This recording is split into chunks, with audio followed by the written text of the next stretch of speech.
Hey friends!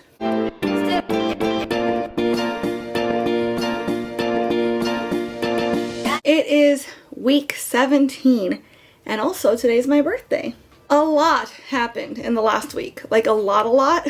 So I'm gonna do my best to A, tell you all about it without forgetting anything, and B, I'm gonna try also to go like in chronological order just to make sure that I don't forget anything. So first things first, I left you guys on sort of a cliffhanger where the last time I recorded, I told you that pretty much right after I recorded, I was going to go to my monthly like routine obstetrician appointment. So they didn't do any Doppler, they didn't do any scan, they didn't do any like measurements, nothing. She literally just chatted at me. And as I expected, one of the things that she wanted to talk about was doing a glucose tolerance test. So she wanted me to do the 1-hour test. I declined. I told her I'm not going to do that. I will, if you would like, if it makes you feel better, do testing at home. So she wants me to do fasting blood work. So basically checking every morning before I eat. And she wants my blood sugar levels to be at 90 or less, or 95 or less, she said. And 2 hours after each meal to check again, and she wants those numbers to be at 120 or less. I happened to have a kit here because my mom had spare kits because my mom's diabetic. So I've been able to do that. And so far so good, because she said she was going to have she was going to prescribe me a kit basically so that I could pick it up at the pharmacy and do this. She still hasn't done that and it's been a week. So luckily, like I said, I had a kit handy. And so far so good. Everything's perfect, just as I expected. Because once again, after it was all said and done, I did more Googling, and actually I follow an account on TikTok called Babies After 35, and she's an obstetrician that also happened to have her children after 35. So she has both personal experience in this and medical experience in this as well.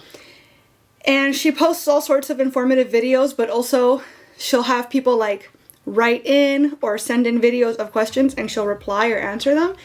And it so happened that that very day, somebody, much thinner person than I dare say somebody of average or normal weight, although average weight is plus size in this country, but whatever. She was saying that she was asked to do glucose testing at like 12 weeks and that she failed. So now what? And the doctor explained that, or Babies After 35 explained that before week 20 of your pregnancy, if they do any sort of blood testing for diabetes, etc., it's because they suspect you came into the pregnancy with diabetes. Because if you have gestational diabetes, that is not going to happen. It's not going to kick in. It's not going to affect you. It's literally not possible until after 20 weeks, because that's when the placenta is really doing its thing. And GD is caused by your placenta, not by your pancreas. So basically this person that had the question had to have come into the pregnancy with diabetes already. It was not a result of the pregnancy. And that's important to know because that factor determines how they're going to treat your diabetes. So since I know that my A1C has always been perfect, since I know that I came into this pregnancy without diabetes, there was no sense in testing me now because I know I don't have pre-pregnancy diabetes. And if I am to develop gestational diabetes, which obviously I hope not, but if I am to develop it, we wouldn't even be able to test for that right now. So it is what it is. I feel good in my decision. And based on the numbers that I'm getting every day, I feel like I made the right choice because obviously I'm fine. So there's that. On Monday, we had our appointment with maternal fetal medicine, which is the high risk doctor. It was at a different location. This place was sketch, to say the least. Funny enough, this is the same place where we have to go for our anatomy scan this coming week, but it is what it is. They don't do the anatomy scans at my typical location. Something about our typical location is that if they tell you your appointment's at 1:30, they're calling you in at 1:30, 1:35 the latest. Like, this is your appointment time, you're coming in at this time. At this new location, at the maternal fetal medicine place, we got there about 20 minutes early because we weren't sure where the place was. We wanted to make sure we got there on time. And we waited and waited and waited and waited. And after about an hour wait, they call me in to do my vitals. Send me back outside. An hour after that, they call me in and they told me we're going to get a heart rate for the baby. So I thought they were going to do a Doppler. No, they actually did an ultrasound. It took literally like 20 to 30 seconds, but they did an ultrasound. I saw the baby. She was moving around. She's beautiful and big and just a full grown, like not full grown, but a full blown baby in there. And her heart rate was perfect, etc. They sent me back out and I asked, what's going on? Because our appointment was 2 hours ago. We're still here. We're not used to this. What's happening? Oh, you know, because this is a maternal fetal medicine specialty, some of our patients are a little more complicated, and so sometimes things get delayed. We're sorry. You'll be up soon. And I'm like, soon? Like I'm next, right? And they're like, no, actually you have one more person ahead of you. And then the person sitting next to us, Brazilians, they speak Portuguese. I happen to speak Portuguese. So I overhear them and they're talking about how he's going to have to leave soon to go pick up their kids at school because they had been there since 11:30 in the morning or 11 in the morning and they still hadn't called them in. It was about to be 3 p.m. So I'm like, okay, no, we're not doing that. Listen, we're here just in case. Like my OB sent me here because she thought I wanted to come. I came because I thought my OB wanted me to come. Any high risk sort of situation that might have been urgent, the time for that has already passed. We made it here this far, thank goodness, and everything is exactly as it's supposed to be. At this point, there's nothing maternal fetal medicine can do for me. Plus, bonus, we just got to see her and she's fine and her heart rate's perfect, etc. I'm good to go. So we left. We didn't do the appointment because I didn't know how much longer it was going to be and it was just... no. So that happened. And then basically, oh, I can't believe I almost forgot. That night, I just felt it in my spirit. I don't know what I had been waiting for. If I was waiting for today for my birthday, if I was waiting for after the anatomy scan. I don't know what exactly I was waiting for. But I told my husband, today feels like the day. I think I want to announce to like my friends, etc., that we're pregnant. And he's like, I don't know why you haven't done it yet. Like, of course, if that's what you feel like doing, you should do that.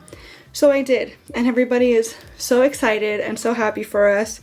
And it's been really, really nice to see everybody being so supportive and like, you know, crying tears of joy for us, etc. Like it's been really, really nice. So I'm glad we did it when we did. Immediately after that, our focus had to shift because Hurricane Milton was on the way. And so we decided that we were going to evacuate to my parents' house. Our house was probably going to be perfectly safe, but our windows are a little janky and the association does not allow us to put shutters up or to make any like changes to the structure without like permission in advance, etc. And there was just not enough time for that. So we were like, you know what? Windows be damned. Let's just go to my parents' house. They have impact windows and probably not much is going to happen, but if something does happen, we know that we're fine. So we spent 2 days at my parents' house and it turns out our area was absolutely not affected whatsoever. Thank goodness. We didn't even lose power at any point. So it was great. It was fine. But I think that considering we didn't know how it was going to go, we did make the best possible choice at the moment. So all's well that ends well, I guess. And so yeah, it's Friday morning. Like I said, we got back home last night. Everything's perfect. Everything's fine. And I'm 17 weeks. That brings us to today.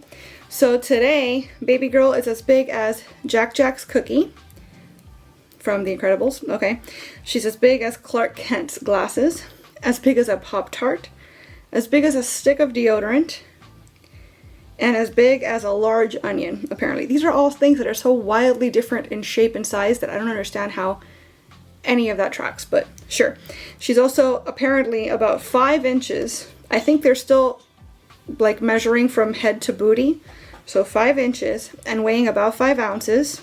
Body fat is beginning to form on her and it will continue to accumulate through the end of your pregnancy. Baby is practicing sucking and swallowing. Fingerprints are starting to form. That's very exciting. And fetal cardiac activity is more regular. Baby's heart is now regulated by the brain, so no more random beats. That's all very exciting stuff. As for me, your growing appetite. Yeah, I'm good as far as that's concerned. They're still talking about like stuffiness and snoring in pregnancy. Luckily, up till this point, that's been fine. The only thing that I've noticed that's new in the last couple weeks is my skin is so dry. Kiddos outside. So dry that I'm having to actually rub argan oil on my face like multiple times a day because my skin is flaking.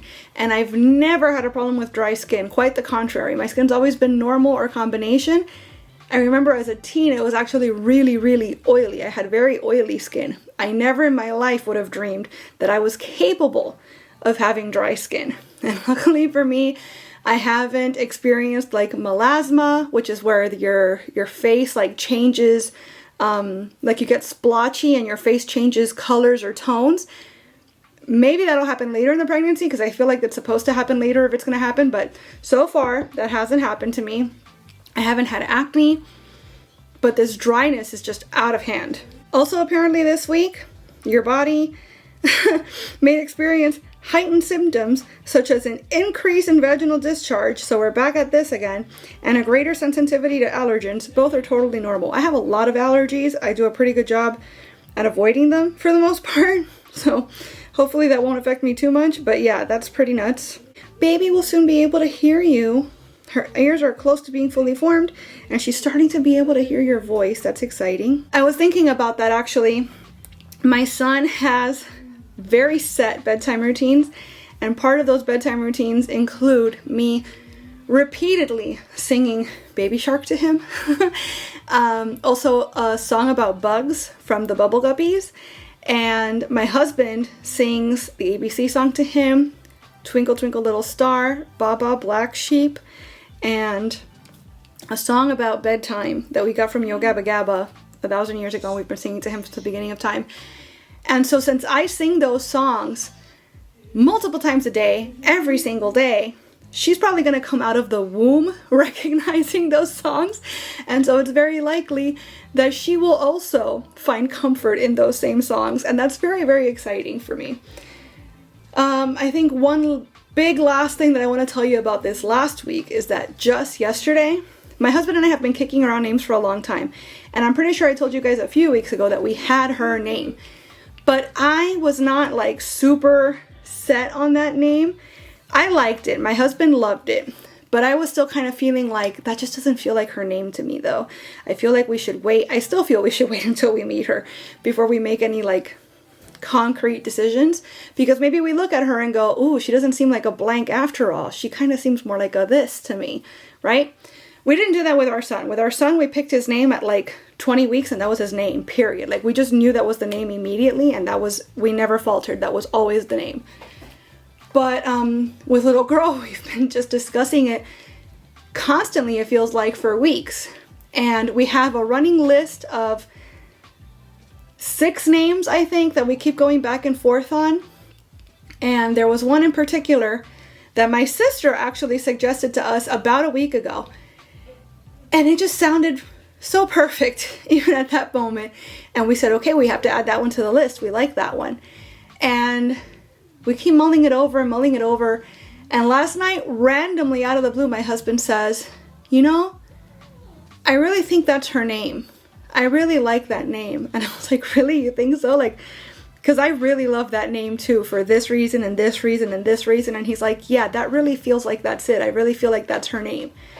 And I said to him again, are you sure we shouldn't wait until we meet her? Because maybe she comes out and we go, oh, actually, I really think she's blank. And he's like, I don't think so. I really think this is her name.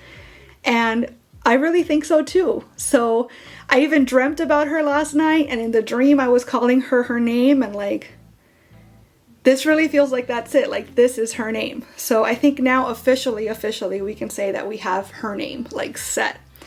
So that's super cool. And then as far as this coming week, the day before I turn 18 weeks, so a little less than a week from now, we'll be having our anatomy scan.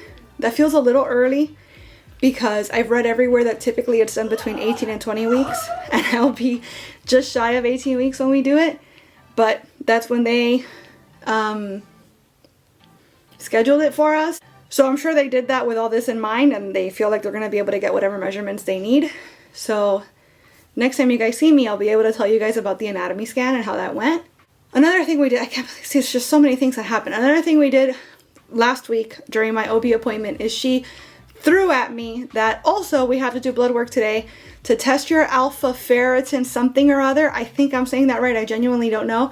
I'd never even heard of this test before, but she was like, yeah, this is a blood test that's going to tell us whether or not your baby's spine developed correctly. So whether or not she has spina bifida. And I was like, oh, I thought all the scary testing was behind us, but I guess not. Cool. Thanks for that. So we did the blood test.